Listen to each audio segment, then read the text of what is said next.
这个台中大量增加科技执法的路段到41个，赛车到台中要特别小心。机车骑士和白色的小瓦车拢共食过上白线，长头毛机车女骑士无太准，民众行伫斑马线，轿车若无减速，嘛无让人先行。这台轿车想要倒弯，无太准，直接共越过。这台轿车半命冲红灯。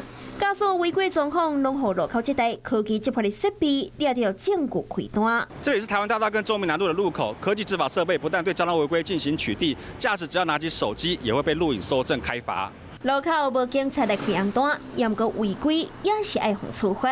台中警方伫20个路口增设科技执法的设备，哪里民众敢会支持呢？我觉得太抢钱了，对啊，然后。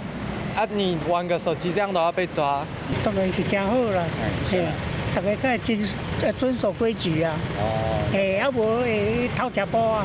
台中警方本地有21个科技执法的设备，7月初一开始增设到41个，主要分布伫交通事故热点甲学校相关的附近，验影机是愈来愈侪机，翕的角度嘛愈来愈焦全。根据统计，今年1月到6月，厝地件数、事故发生的数量、甲死伤的人数，拢减少3成。从本市百大易肇事路口和各分局前10名易肇事路口考量进行规划。科技执法，互发生车祸几率减袂少，嘛互驾驶毋敢无守规矩。错误的驾驶习惯，上好是赶紧改咧。若无以台中科技执法这2摆的程度，一个无张持，就爱互罚钱。